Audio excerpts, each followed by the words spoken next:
عليها ملائكة غلاظ شداد لا يعصون الله ما أمرهم ويفعلون ما يؤمرون. رب اشرح لي صدري ويسر لي أمري واحلل عقدة من لساني يفقهوا قولي.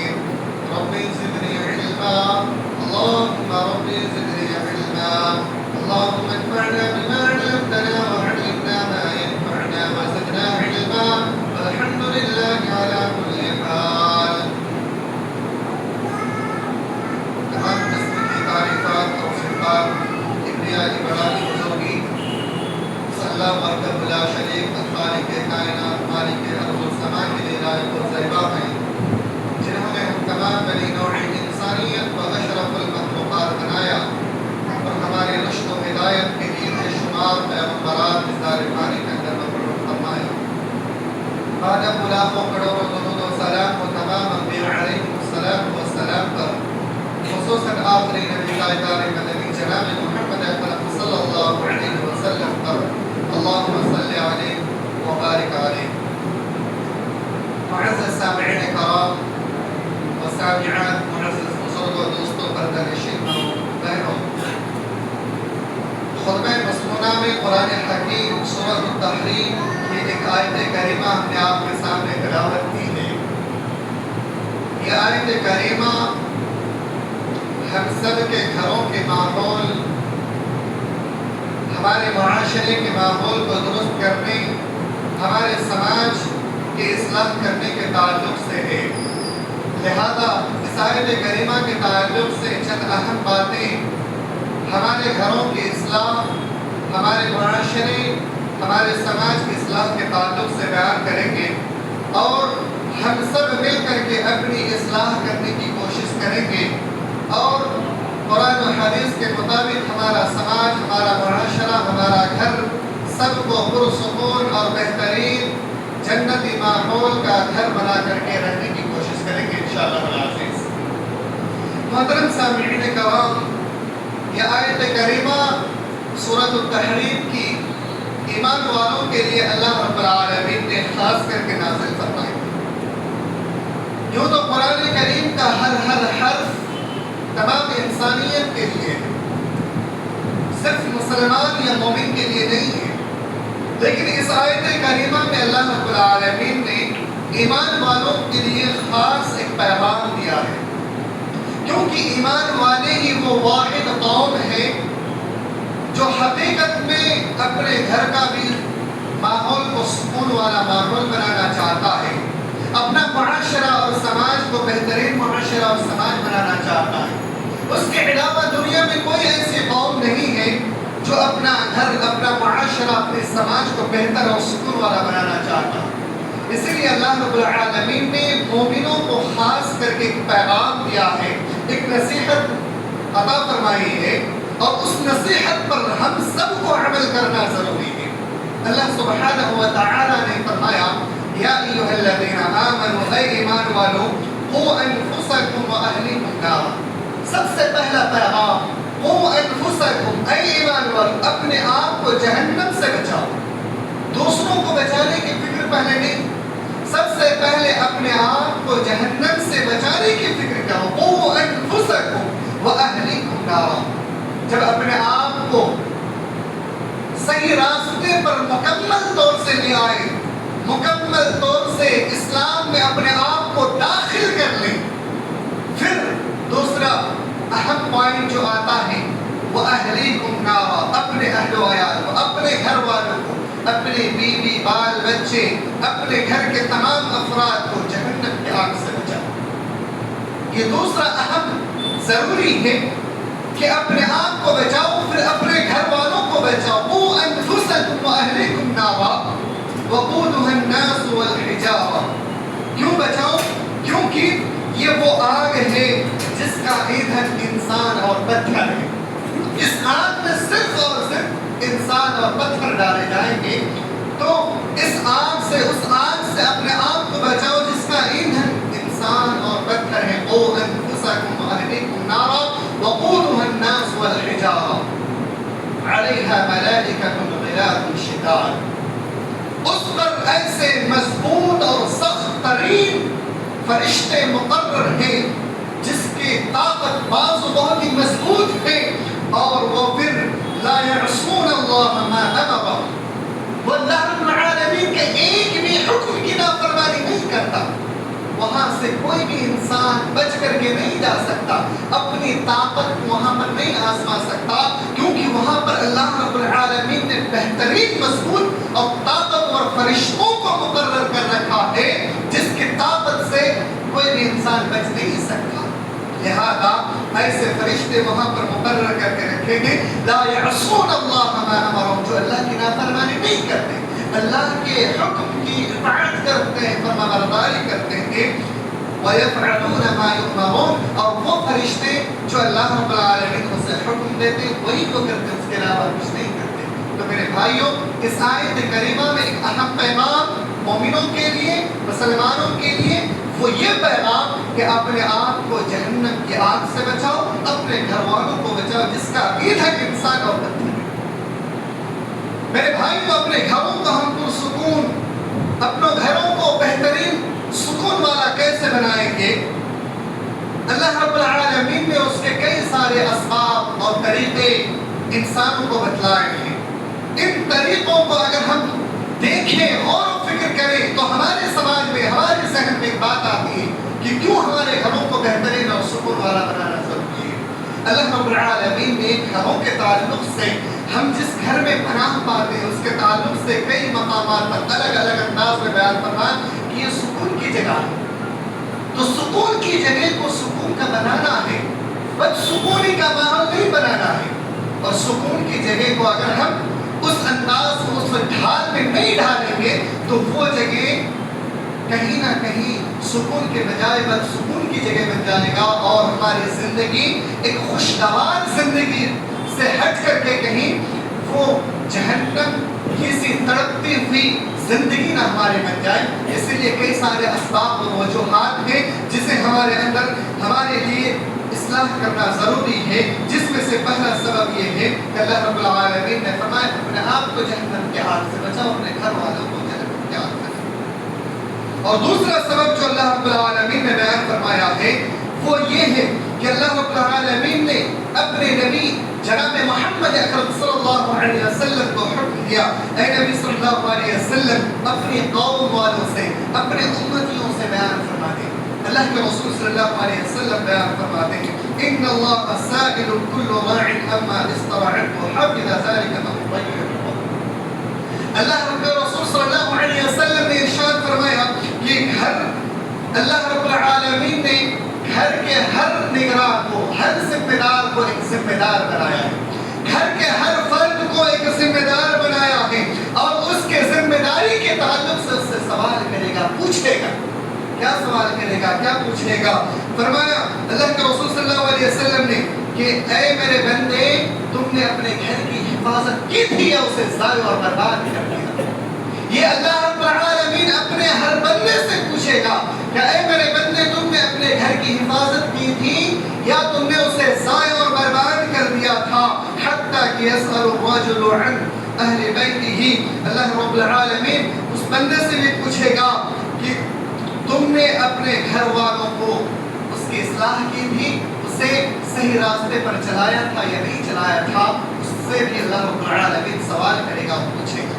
میرے بھائیوں، اللہ رب العالمین ہر انسان سے، ہر مرد سے، ہر گھر کے ذمہ دار سے، اس کے گھر کے تعلق سے پوچھے گا۔ لہذا اگر ہمارے گھروں میں، ہمارے گھروں کی اصلاح نہیں ہے، ہمارا گھر اگر بگڑا ہوا ہے، ہمارے گھر میں اسلامی ماحول نہیں ہے، تو ہم ذمہ دار ہیں، ہمیں اس سے پوچھا جائے گا، اور ہم اپنے آپ کے ساتھ ہمارے گھر والوں کو بھی پرسکون جگہ کے بجائے ہم جہنم کے ایندھن بنا رہے ہیں، اس کے تعلق سے اللہ رب العالمین ہم سے سوال کرے گا۔ اللہ کے رسول صلی اللہ علیہ وسلم نے ایک اور مقام پر ارشاد فرمایا، طوبی لمن ملک لسانہ ووسع بیتہ، اس شخص کے لیے خوشی ہے جو اپنی زبان پر اختیار رکھے، اس شخص کے لیے خوشی ہے جو اپنی زبان پر اختیار رکھے اور اس کا گھر اس کے لیے کافی ہو۔ تو جس انسان کے لیے اس کا گھر کافی ہو، اس شخص کے لیے کافی ہے، بہتر ہے، خوشی کا اظہار ہے۔ اور جو انسان اپنے آپ پر، اپنے گناہ پر روئے گڑ گڑائے کہ ہم نے فلاں گناہ کیا تھا، میرے میرے بھائیوں، ہم تو ہر روز کوئی نہ کوئی گناہ کرتے ہیں.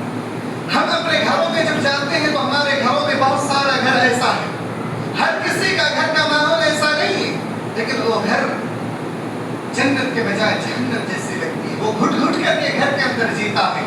ریزن کیا ہے؟ اس گھر میں اسلامی تعلیم نہیں ہے، قرآن و حدیث کی وہاں پر تعلیم نہیں ہے، قرآن کی تعلیم نہیں ہے، حدیث کی تعلیم نہیں ہے، وہاں اللہ اور اس کے رسول کی معرفت نہیں ہے. ہم بظاہر مسلمان تو ہیں، لیکن حقیقت میں مسلمان اور مومن کسے کہتے ہیں اس کی تعلیم ہمارے گھروں میں نہیں ہے، جس وجہ سے ہمارا گھر جنت کے بجائے جہنم جیسے بن چکی ہے. اور اس کی اصلاح کرنا ضروری ہے. جب تک کہ ہم زندہ ہیں، باحیات ہیں، ہمارے لیے ضروری ہے کہ ہم اپنے گھروں میں قرآن کریم کی تعلیم دیں. اگر قرآن کریم کی تعلیم نہیں دیتے تو ہمارا گھر مقبرہ ہے. اللہ کے رسول صلی اللہ علیہ وسلم نے صاف الفاظوں میں بیان فرمایا، جس گھر میں قرآن کی تعلیم نہ ہو وہ گھر قبرستان ہے، مقبرہ. وہ گھر نہیں رہتا.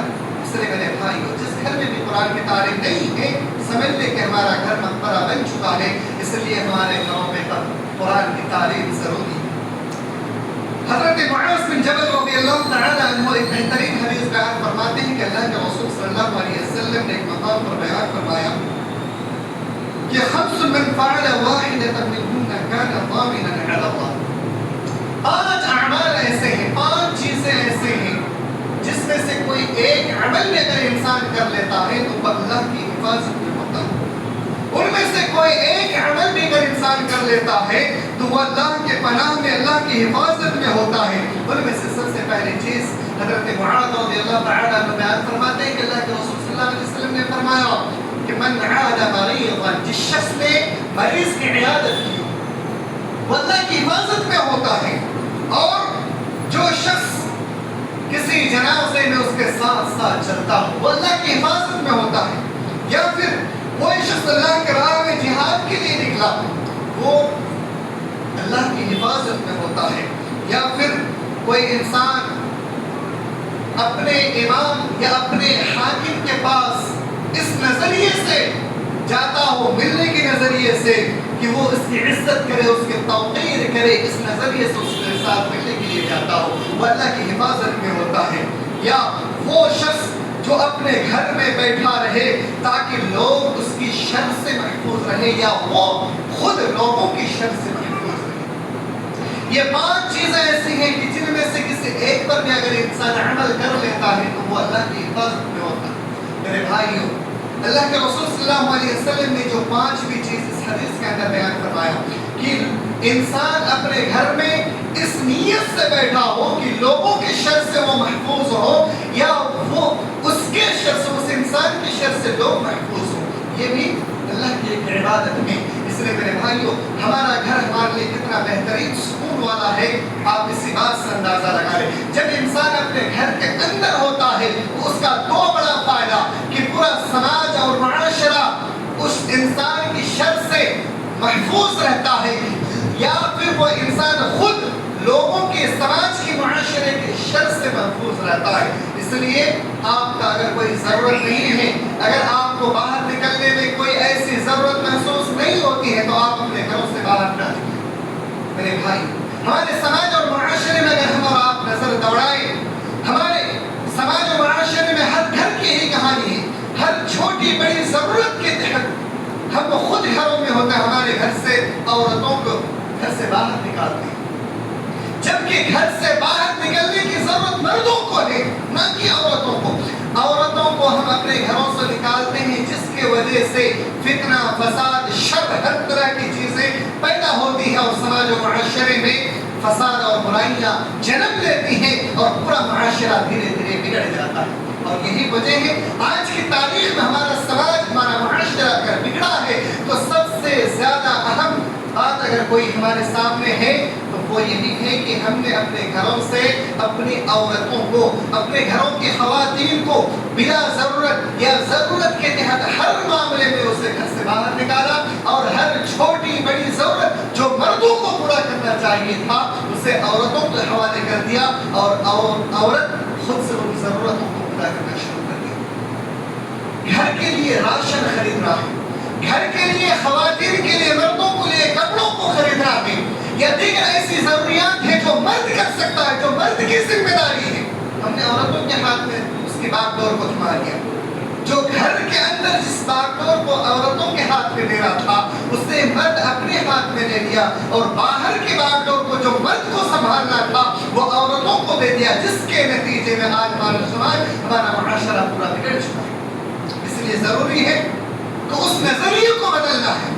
گھر کے باغ ڈور کو عورتوں کے ہاتھ میں رکھنا ہے اور باہر کے باغ ڈور کو اپنے ہاتھوں میں لینا ہے، تاکہ معاشرہ اور سماج اور ہمارا گھر پھر سے پرسکون اور امن والا بن سکے۔ اسی طریقے سے اللہ کے رسول صلی اللہ علیہ وسلم نے ہمارا معاشرہ، ہمارا سماج اور ہمارا گھر بہتر سے بہتر کیسے بنے، اس کے تعلق سے چند نصیحتیں بیان فرمائی ہیں۔ ان نصیحتوں میں سے سب سے پہلی نصیحت یہ اللہ کے رسول صلی اللہ علیہ وسلم نے بیان فرمایا کہ اگر کوئی انسان اپنے گھر کو سب سے بہترین سکون اور اچھا جنتی ماحول والا گھر بنانا چاہتا ہے تو اس کے لیے ضروری ہے کہ وہ ایک بہترین ساز و سامان والی عورت کو اپنے گھر کی زینت بنائے۔ اللہ کے رسول صلی اللہ علیہ وسلم نے بیان فرمایا الدنیا کلھا متاع، دنیا کے تمام ساز و سامان بہترین چیز ہے، اور دنیا کے تمام ساز و سامان انسانوں کے فائدے کی چیز ہے۔ الدنیا کلھا متاع، ہر طرح کے متاع ساز و سامان دنیا کی انسانوں کے لیے ہے، لیکن وہ خیر متاع الدنیا المرأة الصالحہ، اور دنیا کی بہترین ساز و سامان، بہترین چیز اگر کوئی ہے تو دنیا کی بہترین نیک خاتون، المرأة الصالحہ، ایک بہترین خاتون۔ اس لیے میرے بھائیوں، ہمارے گھر کو اگر بہترین بنانا ہے تو سب سے اہم ضروری ہے ہمارے گھر کی جو عورتیں ہیں اس کو نیک صالحہ بنایا جائے، اور شادی کر کے ایک نئی عورت کو جس کو پہلی بار لائی جائے وہ بھی ایک صالحہ نیک خاتون ہو، وہ بھی ضروری ہے۔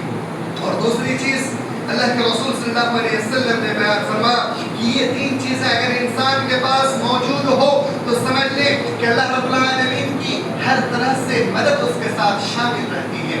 ان تینوں میں سے پہلی چیز اللہ کے رسول صلی اللہ علیہ وسلم نے بیان فرمایا لِيَتَّخِذَ أَحَدُكُمْ قَلْبًا شَاكِرًا، ہر انسان کے پاس ایک شکر گزار کا دل ہونا چاہیے۔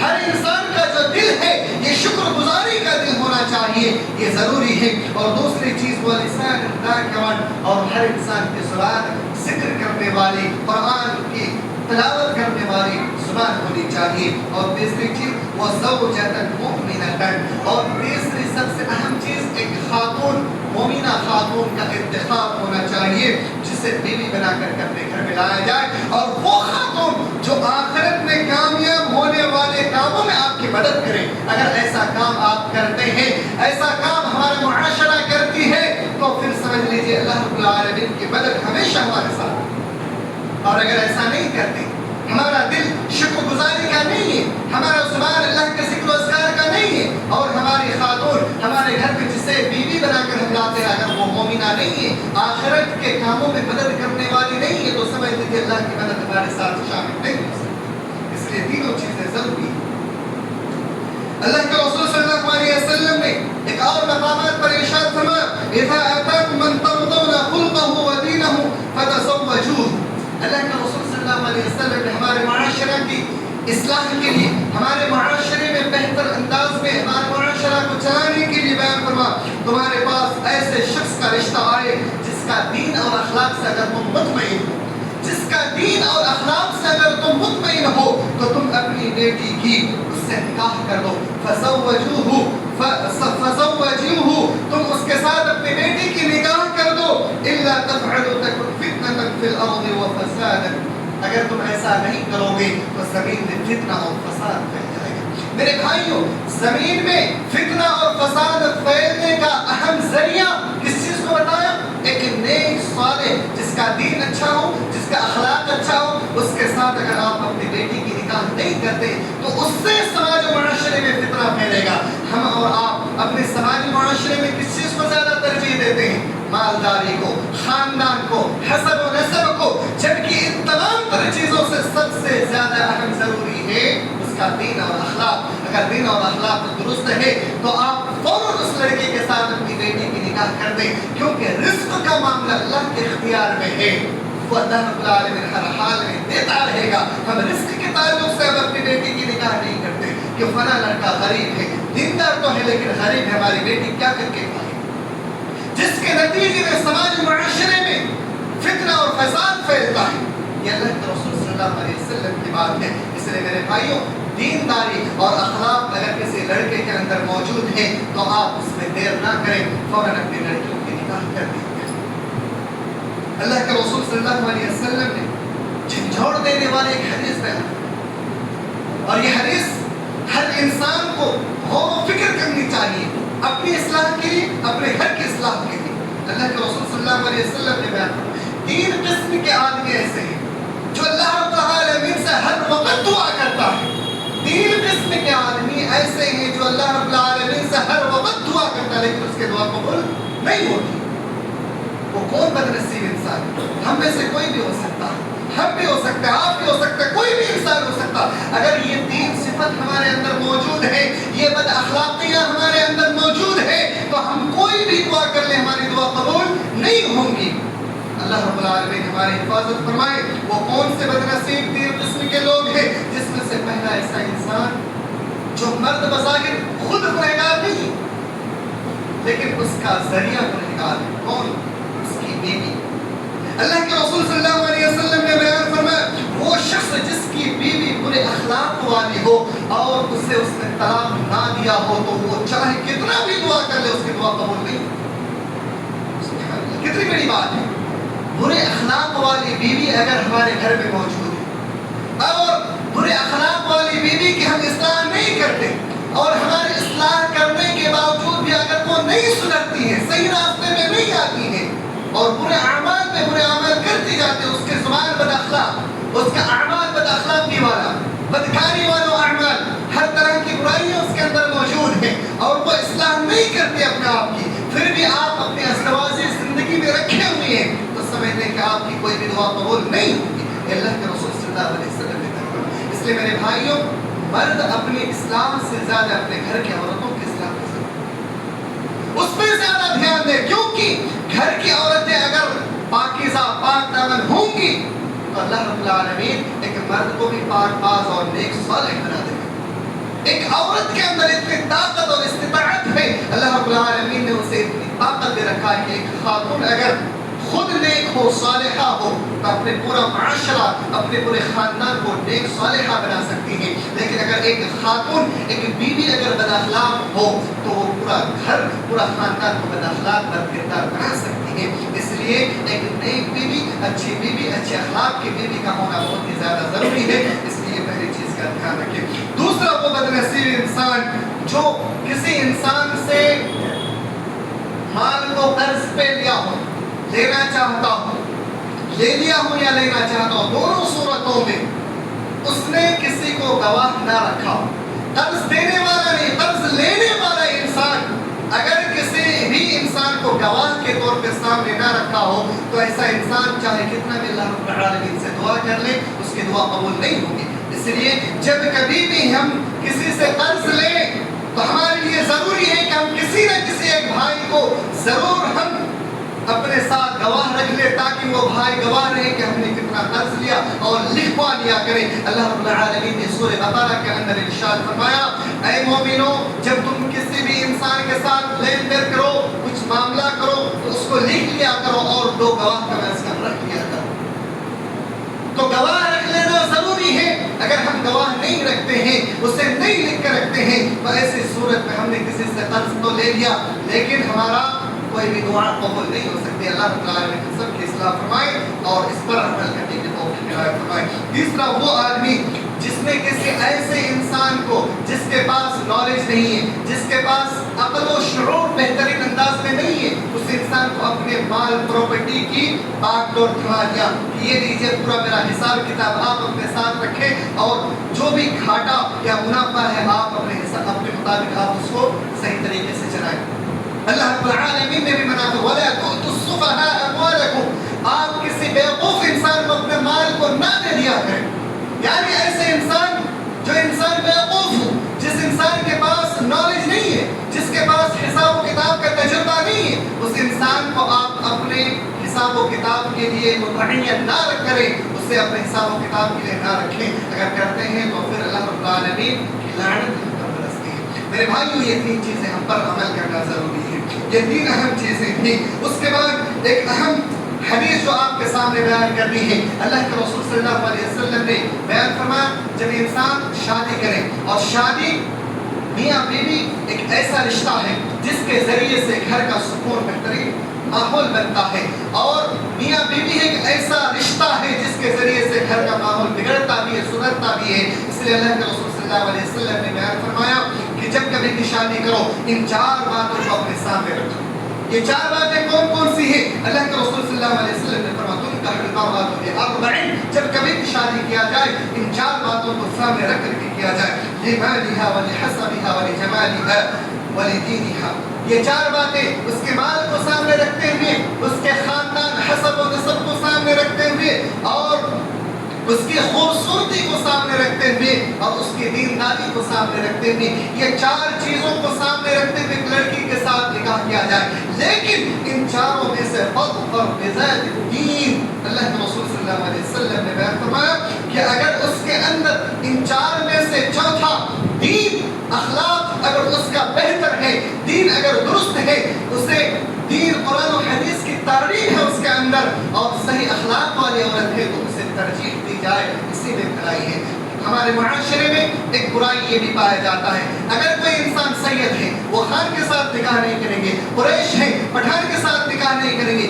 اس حدیث کا یہ مفہوم نہیں ہے جو ہمارے سماج و معاشرے میں ہے، بلکہ اصل مفہوم یہ ہے کہ اس گھر میں اس خاتون کے اخلاق دینداری کو دیکھا جائے، اگر وہ اخلاق، اس کا اخلاق اور دیندار بہتر ہے جس کی وجہ سے سماج و معاشرے کو اسے اچھا اور بہتر سمجھتا ہو، تو سمجھ لیجیے اس کا اخلاق بہتر ہے۔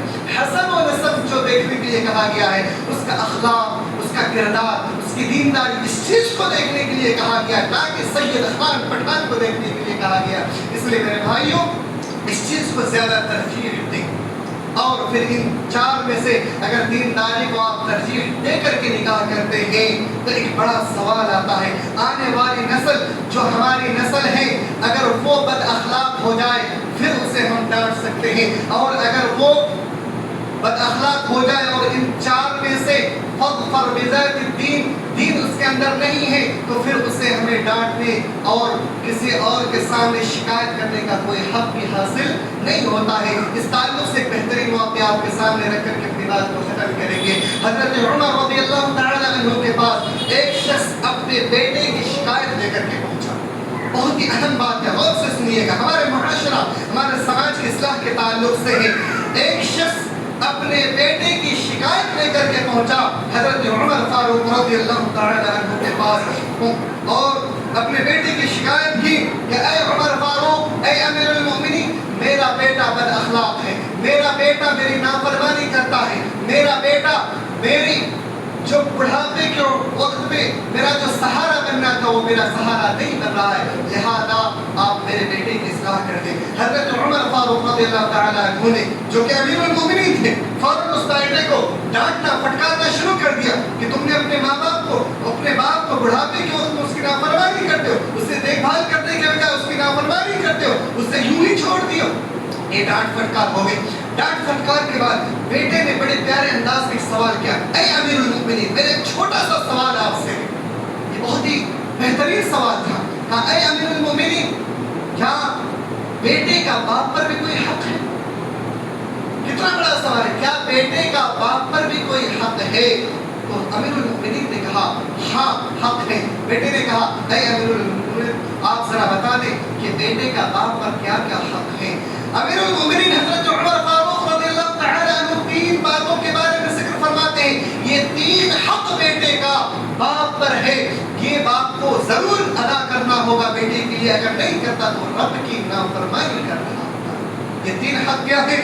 حضرت امیر المؤمنین نے بیان فرمایا ان ینتقی امہ، فرمایا جب باپ نے شادی کی تھی تو اس کے لیے اپنے بیٹے کے لیے بہترین ماں کا انتخاب کرنا، بیٹے کے لیے بہترین ماں کا انتخاب کرنا ضروری ہے۔ اور دوسرا حق کیے ہیں وَيُحْسِنُ اسْمَهُ، اور جب بیٹے کا نام رکھیں، اپنی اولاد کا نام رکھیں تو بہترین نام رکھیں۔ اور تیسرا حق یہ ہے کہ اس کے قرآن کی تعلیم دیں۔ یہ 3 حق ہیں۔ بیٹے نے فوراً پلٹ کر کے کہا اے امیر المومنین، میرے باپ نے یہ تینوں حق میرے ساتھ ادا نہیں کیا، ایک حق نے تینوں کے تینوں حق میرے ساتھ ادا نہیں کیا۔ اس کے بعد کہا کہ اے امیر المومنین، میری ماں ایک مجوسی سوڈانی لونڈی ہے جسے قرآن کا علم نہیں ہے، جسے حدیث کا علم نہیں ہے، نالج نہیں ہے، سوڈانی لونڈی تھی، اس کے ساتھ میرے باپ نے نکاح کیا۔ اور دوسرا، میرا نام میرے باپ نے جعل رکھا۔ جعل کا معنی ہوتا ہے گوبر میں رہنے والا کالا کیڑا، گوبر سے پیدا ہونے والا کالا کیڑا، جعل کا معنی۔ کہا میرے باپ نے میرا نام جعل رکھا، جس کی وجہ سے لوگ مجھے برا بھلا کہتے ہیں، میرے باپ نے میرا نام جعل رکھ دیا۔ اس کے بعد کہا تیسرا، میرے باپ نے مجھے قرآن کا ایک حرف بھی نہیں سکھایا۔ حضرت عمر فاروق رضی اللہ تعالی عنہ نے اس باپ کی طرف لوٹا اور پلٹا اور کہا اے فلاں اولاد کی باپ، تم نے تو اپنے بیٹے کے ساتھ نافرمانی کرتے ہوئے اپنے رب کی نافرمانی کر بیٹھے، تم نے اپنے بیٹے کے ساتھ نافرمانی کرتے ہوئے اپنے رب کی نافرمانی کر دی، کیونکہ تم نے اپنے بیٹے کی شکایت لے کر کے تم میرے پاس آئے تھے، جبکہ تمہیں کوئی حق حاصل نہیں ہے اپنے بیٹے کی شکایت کرنے کی۔ تم نے اپنے بیٹے کی وہ حقوق ادا نہ کر کے رب کی نافرمانی کی ہے، لہذا تم اپنے بیٹے کے پہلے حق ادا کرو، پھر اگر تمہارا بیٹا تمہارا فرما بردار نہیں بنتا اور تمہاری فرما برداری نہیں کرتا تو تمہارے پاس پورا حق ہے، اپنے بیٹے کی شکایت مجھ تک لے کے آؤ اور دوسروں تک پہنچاؤ۔ میرے بھائی، تو ہمارے سماج اور معاشرے کی اصلاح کی بات یہ بھی ہے کہ ہمارے سماج و معاشرے میں ہر انسان کو بیٹا فرما بردار چاہیے، لیکن باپ فرما بردار ہو یا نہ ہو اس بات کی کسی کو فکر نہیں ہے۔ پہلے باپ کو فرما بردار ہونا ضروری ہے، اگر باپ فرما بردار نہیں ہے تو بیٹا فرما بردار اگر نہیں ہوتا تو اسے شکایت کرنے کا کوئی حق حاصل نہیں ہے۔ پہلے اسے دین کی تعلیم دیں، قرآن کی تعلیم دیں، اور اسے اچھا نام لیں، اچھے ماں کا انتخاب کریں، اور پھر صحیح تربیت کرنے کے بعد اگر بیٹا بگڑ جاتا ہے تو اللہ کے ہاں اس بیٹے کی پکڑ ہوگی، اگر وہ نافرمانی کرتا نہیں تو پھر آپ خود اللہ کی پکڑ میں آئیں گے۔ میرے بھائیوں، یہ چند اہم باتیں تھیں اپنے گھروں کو اصلاح کرنے کی اور اپنے معاشرے کی اصلاح کرنے کی، اس لیے ان تمام باتوں کا خیال رکھتے ہوئے اللہ رب العالمین سے دعا کریں اور اپنے آپ کی اصلاح کرنے کی کوشش کریں کہ رب العالمین ہمارے سماج و معاشرے میں بہت ساری ایسی خطائیں ہیں، برائیاں ہیں جو ہم خود کرتے آ رہے ہیں اور جانے انجانے میں ہمارے گھروں میں ہوتا آ رہا ہے۔ اللہ ان تمام غلط فہمیوں کو، ان تمام برائیوں کو جو جانے انجانے میں ہمارے گھروں میں ہو رہی ہیں، ان تمام چیزوں کی اصلاح کرنے کی توفیق عنایت فرما۔ یا اللہ ہمارے گھروں کو بہترین ماحول کا گھر بنانے کی توفیق عنایت فرما۔ یا اللہ ہر گھر میں قرآن و حدیث کی تعلیم کا مرکز بنا دے۔ یا اللہ ہر گھر میں قرآن کی آواز گونجے اٹھے۔ یا اللہ ایسا ہمیں توفیق عنایت فرما۔ آمین یا رب العالمین۔ ہم سب کی اصلاح اور بخش عطا فرما۔ آمین یا رب العالمین۔ وآخر دعوانا الحمدللہ رب العالمین۔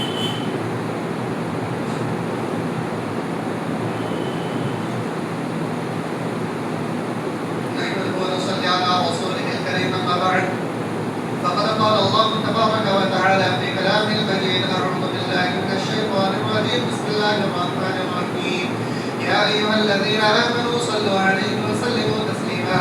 اللهم صل على محمد وعلى آل محمد كما صليت على إبراهيم وعلى آل إبراهيم إنك حميد مجيد. اللهم بارك على محمد وعلى آل محمد كما باركت على إبراهيم وعلى آل إبراهيم إنك حميد مجيد. عباد الله رحمكم الله، إن الله يأمر بالعدل والإحسان وإيتاء ذي القربى وينهى عن الفحشاء والمنكر والبغي يعظكم لعلكم تذكرون.